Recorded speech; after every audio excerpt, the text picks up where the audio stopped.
Halo semuanya, selamat datang di channel yang tidak layak untuk dihina ini.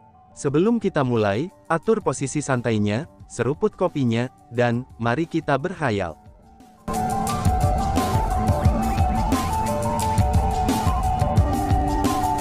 Melanjutkan cerita sebelumnya. Setelah mendengar suara itu, Chu Feng memikirkan seseorang.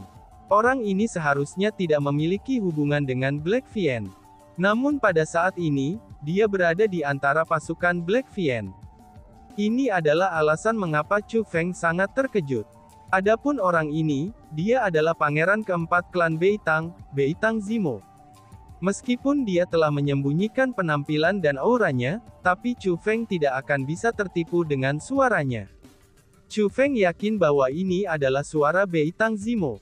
Namun sebagai pangeran keempat klan Beitang Imperial, mengapa dia berkubang di lumpur dengan kekuatan seperti Black Fian? Mengapa Black Fian tidak menyimpan embun yang tak terlihat untuk diri mereka sendiri setelah mendapatkannya? Tapi malah sebaliknya, mereka malah menyerahkannya kepada Beitang Zimo. Mungkinkah ada semacam bisnis gelap di antara mereka yang tidak dapat terungkap? Pada saat ini, banyak pertanyaan yang tersisa di pikiran Chu Feng. Sebelumnya, Chu Feng berpikir bahwa Black Fian menginginkan Invisible Dew untuk menyakiti orang.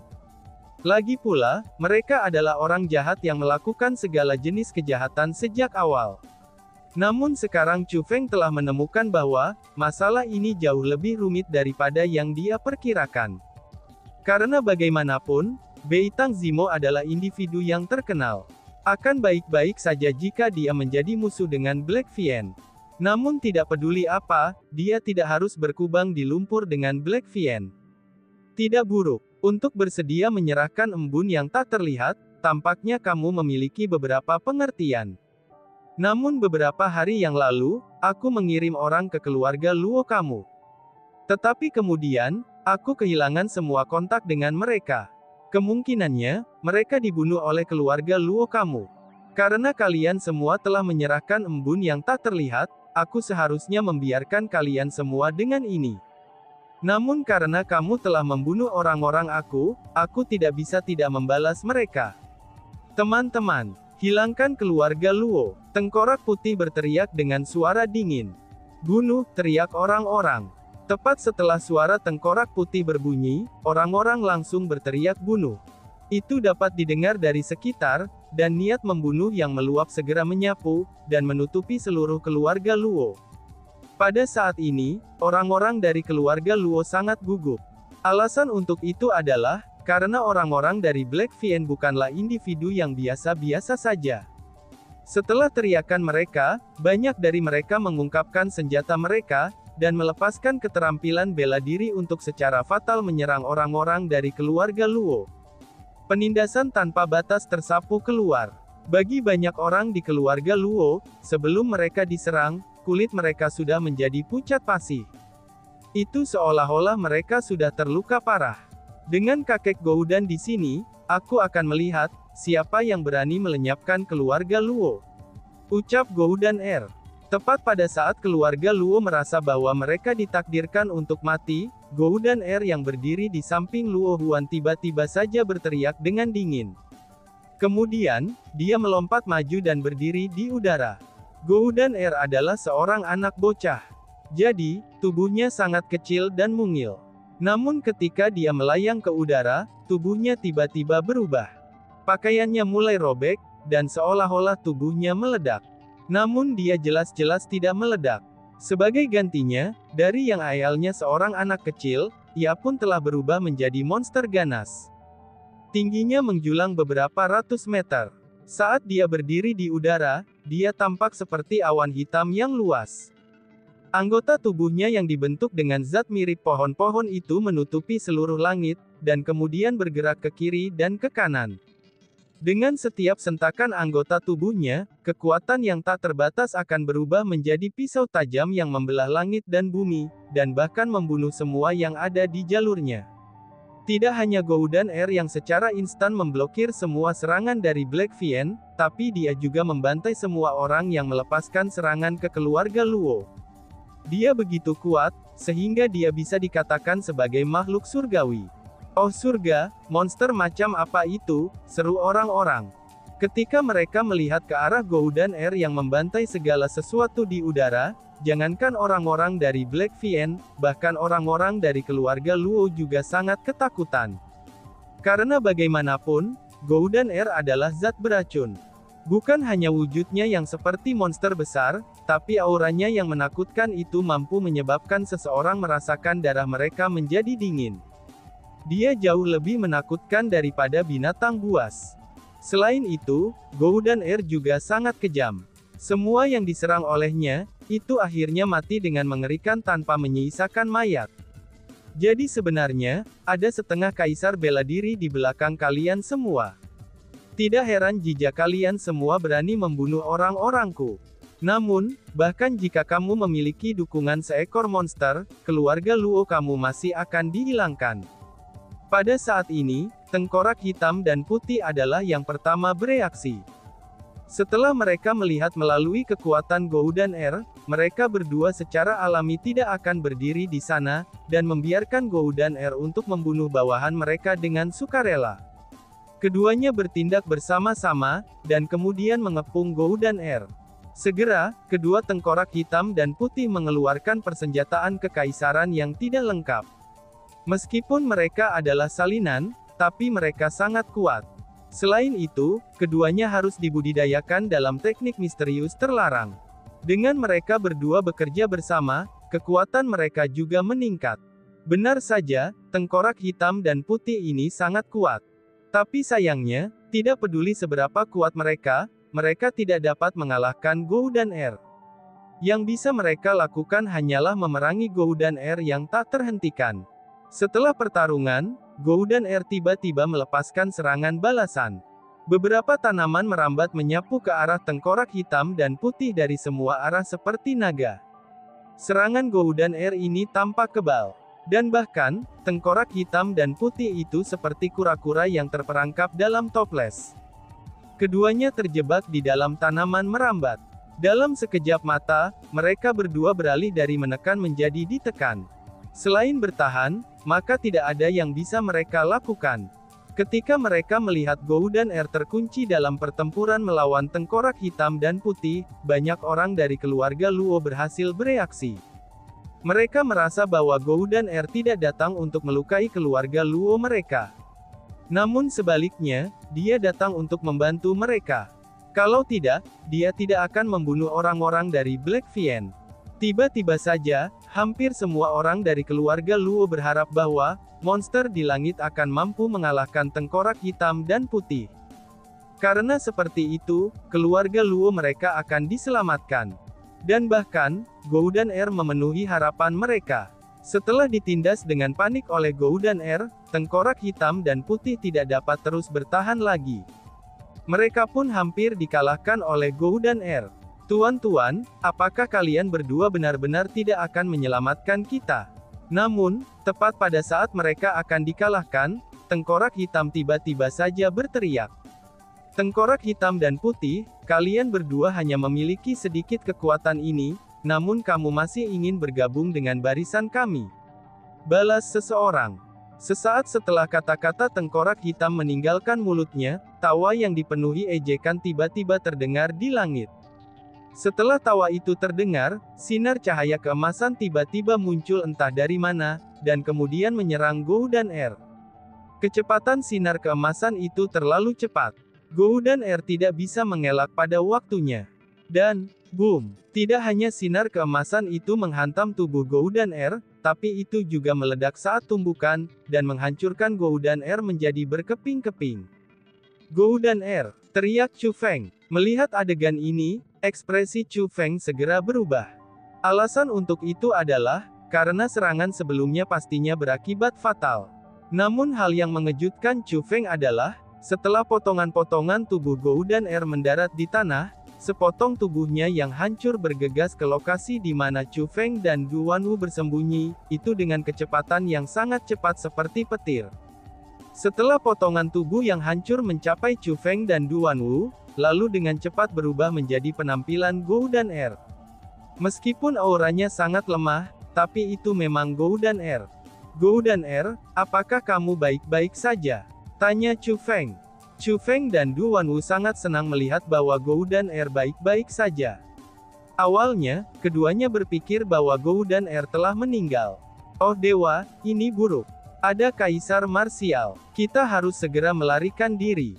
Aku tidak dapat mengalahkan kaisar bela diri itu, kata Gou dan dengan ekspresi sedih.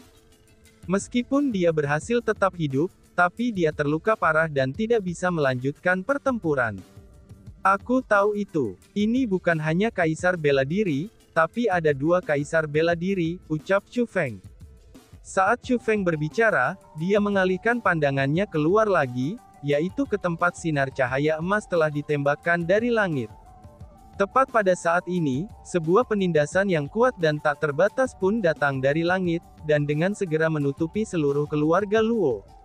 Itu adalah kekuatan kaisar bela diri. Di hadapan ahli kaisar yang berkuasa, semua orang dari keluarga Luo kehilangan kemampuan untuk terus berdiri, apalagi kemampuan mereka untuk melawan. Banyak bangunan meledak di tempat itu, dan berubah menjadi debu. Hanya kekuatan seorang kaisar sajalah, yang mampu membuat seluruh keluarga Luo kehilangan semua harapan dan putus asa. Setelah kaisar turun, dua sosok turun dari langit dan muncul di udara. Ternyata mereka, seru Chu Feng. Yang paling mengejutkan Chu Feng adalah, kedua orang ini juga dua orang yang akrab. Saat ini, ada dua orang berdiri di langit. Salah satunya adalah salah satu dari 5 Evildur besar, orang yang membunuh suami dan anak perempuan Bibi Lian, yaitu Evildur Tai. Adapun yang lainnya, dia adalah seseorang dari klan Kekaisaran Beitang, orang yang membela Beitang Zimo di Pulau Abadi. Dia merupakan peringkat 1 kaisar marsial yang mencoba membuat masalah untuk Chu Feng, yaitu Beitang Ziqiang. Beitang Ziqiang ini benar-benar sombong. Dia sebenarnya bahkan tidak repot-repot menyembunyikan penampilannya. Itu dapat dilihat, bahwa dia benar-benar tidak takut orang lain mengenalinya. Karena kemungkinannya, dia sudah membuat persiapan untuk membunuh siapapun yang mengenalinya. Dan sebenarnya, dia memiliki kekuatan untuk melakukannya. Beitang Ziqiang dan Evildur Tai ini bekerja bersama. Selanjutnya, jika dilihat berdasarkan pada cara mereka bertindak, tampaknya mereka mendukung Black Vien itu. Maka dengan begitu, tidak perlu mempertanyakan apa yang sedang terjadi. Karena sudah terbukti, bahwa tebakan Chu Feng memanglah benar. Benar saja, klan Kekaisaran Beitang bekerja dengan Black Vien. Namun hal yang mengejutkan Chu Feng adalah, itu bukan hanya iblis hitam yang bekerja sama dengan klan Beitang. Tapi mereka sebenarnya bekerja dengan Evildur Tai juga. Ibuku tersayang, sebenarnya ada dua kaisar marsial. Kami benar-benar tidak bisa membantu keluarga Luo lagi. Cepat, kita harus melarikan diri, kata Gou dan dengan panik. Itu dapat dilihat bahwa dia benar-benar tidak ingin mati di sini. Chu Feng, kalian semua segera melarikan diri dengan cepat, kata Du Wanwu. Lalu bagaimana denganmu? Tanya Chu Feng. Karena aku, Du Wanwu, telah setuju untuk melindungi keluarga Luo, maka aku pasti tidak akan membiarkan mereka mati dan melarikan diri di hadapan musuh. Bahkan jika aku mati, aku akan mati melindungi keluarga Luo, jawab Du Wanwu. Setelah Du Wanwu selesai mengucapkan kata-kata itu, sebelum Chu Feng bisa mengatakan apa-apa, tubuhnya mulai bergerak, dan dia terbang ke langit lalu tiba di depan kepala keluarga Luo. Dia melihat kedua kaisar bela diri di langit dan berteriak. Kamu harus membunuhku terlebih dahulu, jika kamu ingin membunuh keluarga Luo, teriak Du Wanwu. Bofah, siapa kamu? Tanya mereka berdua. Baik Evildur Tai dan Beitang Ziqiang mengungkapkan ekspresi terkejut ketika melihat penampilan Du Wanwu yang tiba-tiba. Karena bagaimanapun, di antara generasi muda, kekuatan Du Wanwu adalah yang terbaik. Mereka berdua menduga bahwa, keluarga Luo tidak mungkin memelihara anggota generasi muda yang begitu kuat. Dengan demikian, hal pertama yang muncul di pikiran mereka adalah bahwa, Du Wanwu ini harus menjadi murid seorang ahli. Kamu semua tidak perlu tahu siapa aku, balas Du Wanwu yang memiliki ekspresi yang ditentukan. Itu karena, dia sudah siap menghadapi kematian. Kultivasi kamu cukup bagus. Tapi sayangnya, dengan kekuatanmu saat ini, kamu masih tidak mampu melindungi keluarga Luo. Terlepas dari mana asal-usulmu dan siapa majikanmu, karena kamu telah menghubungkan dirimu dengan keluarga Luo, maka hari ini akan menjadi hari di mana kamu akan mati, ucap Beitang Ziqiang yang sudah bertekad untuk membunuh. Terlepas dari seberapa berbakat Duanwu itu, dia masih tidak akan membiarkannya hidup. Orang itu, dia benar-benar sebodoh yang seharusnya. Oh dewa, jangan ganggu dia. Ayo kita pergi saja, desak Goudan Er kepada Chu Feng. Tidak, aku tidak bisa melarikan diri ketika Duanwu ada di luar sana. Selain itu, Kaisar Beladiri juga telah menyegel seluruh keluarga Luo hingga menutupi langit dan tanah. Jadi tidak ada tempat bagi kita untuk melarikan diri, jawab Chu Feng sambil menggelengkan kepalanya. Lalu apa yang harus kita lakukan? Tanya Goudan Er. Setelah mendengar apa yang dikatakan Chu Feng, Goudan Er juga bingung apa yang harus dilakukan. Seperti yang terjadi, kita hanya bisa melawan, kata Chu Feng. Pergi melawan, bagaimana mungkin? Itu adalah dua kaisar bela diri, kata Goudan Er. Aku punya metode yang mungkin bisa memberi kita cara untuk bertahan hidup, balas Chu Feng. Saat Chu Feng berbicara, penampilannya mulai berubah. Segera, dia kembali ke penampilan aslinya. Pada saat yang sama, Chu Feng berjalan keluar dari ruangan, lalu memandang Evildur Tai di langit dan berkata sambil tersenyum. Evildur Tai, aku tidak akan pernah menyangka untuk melihatmu lagi secepat ini, ucap Chu Feng. Chu Feng, ini sebenarnya kamu, seru Evildur Tai. Selain itu, baik Beitang Ziqiang dan Beitang Zimo, semuanya sangat terkejut ketika melihat Chu Feng. Mereka sama sekali tidak pernah berharap akan bertemu Chu Feng di tempat ini. Chu Feng, kamu bocah dari masa itu, seru Evildur Tai. Dibandingkan dengan Beitang Ziqiang, ekspresi Evildur Tai saat ini bukan hanya satu-satunya kejutan. Sebagai gantinya, wajahnya dipenuhi rasa takut, dan bahkan tubuhnya mulai bergetar. Semua udara yang perkasa dan mendominasi yang dia pancarkan sebelumnya, seketika saja sudah tidak ada lagi. Alasan untuk itu adalah, karena dia tidak bisa melupakan apa yang terjadi di luar lelang hukum surgawi pada hari itu. Hari itu, karena dia telah menyerang seorang pria muda yang bernama Chu Feng, dia hampir terbunuh oleh seorang kaisar bela diri yang begitu kuat. Kejadian itu masih sangat segar dalam ingatannya, dan dia masih dipenuhi dengan rasa takut yang tersisa. Karena baginya, apa yang terjadi pada hari itu hanyalah mimpi buruk. Namun dia tidak akan pernah berharap untuk bertemu Chu Feng lagi, apalagi untuk menemui mimpi buruk itu lagi. Sepertinya kamu masih ingat aku, ucap Chu Feng sambil tersenyum lagi. Senyumnya ini sebenarnya mengandung jejak niat mengancam. Tiba-tiba saja, Beitang Zimo melepaskan jubahnya, lalu menunjuk Chu Feng dan dengan marah berteriak. Chu Feng, ini benar-benar yang mereka maksud dengan musuh bepergian di jalan yang sempit. Saat itu, aku tidak dapat membunuh kamu di Pulau Abadi. Tidak pernah aku mengharapkan untuk bertemu denganmu lagi di sini. Sudahkah kamu membuat persiapan untuk mati? Teriak Beitang Zimo. Pada saat ini, tubuhnya menggigil dengan kebencian yang sangat besar terhadap Chu Feng. Saat itu, di luar Pulau Abadi, Chu Feng benar-benar telah mempermalukan klan Kekaisaran Beitang. Bahkan dalam mimpinya, Beitang Zimo ingin membunuh Chu Feng. Dan sekarang, dia benar-benar bertemu Chu Feng di tempat ini. Maka secara alami, dia tidak akan membiarkan Chu Feng pergi dengan mudah. Beitang Zimo, kamu benar-benar lemah. Ketika aku adalah peringkat 9 Martial King, kamu sudah peringkat 3 Half Martial Emperor. Dan sekarang, aku sudah berada di peringkat 2 Half Martial Emperor. Namun kamu masih saja di peringkat 3 Half Martial Emperor. Dengan bakat sampah kamu itu, kamu berniat ingin membunuh aku.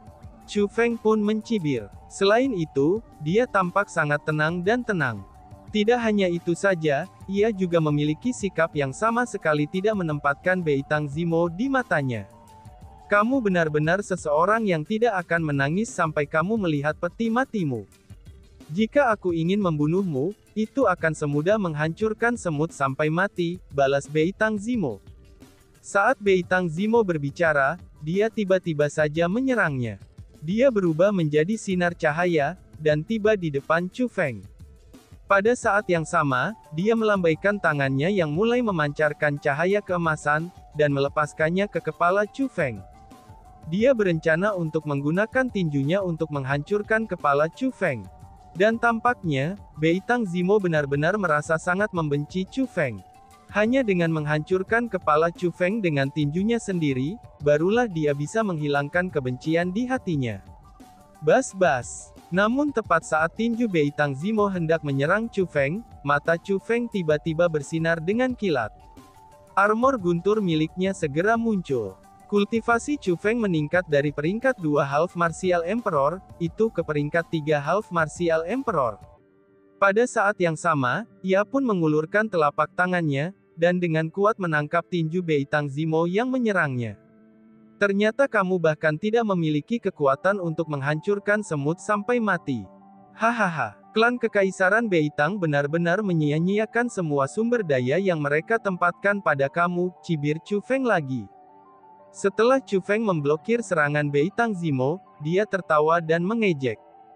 Kamu hanya mendapatkan kultivasi yang sama denganku. Tapi aku masih bisa membunuhmu. Balas Beitang Zimo yang tidak mau kalah.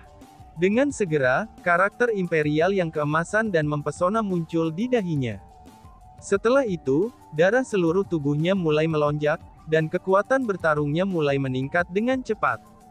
Selanjutnya, semua kekuatannya dikumpulkan di tangan kanannya. Dia berencana untuk meninju telapak tangan Chu Feng dengan tinjunya. Menjadi sangat keras kepala, Beitang Zimo bertekad untuk melumat kepala Chu Feng dengan tinjunya. Apakah kamu yakin? Tanya Chu Feng dengan nada menghina. Bahkan ketika menghadapi tinju Beitang Zimo bahwa ia telah menempatkan semua kekuatannya, Chu Feng terus-terusan tersenyum. Setelah itu, telapak tangan Chu Feng yang memegang kepalan tangan Beitang Zimo tiba-tiba mengencang. Cerot, cipratan darah segera keluar. Tinju Beitang Zimo telah hancur berkeping-keping oleh Chu Feng.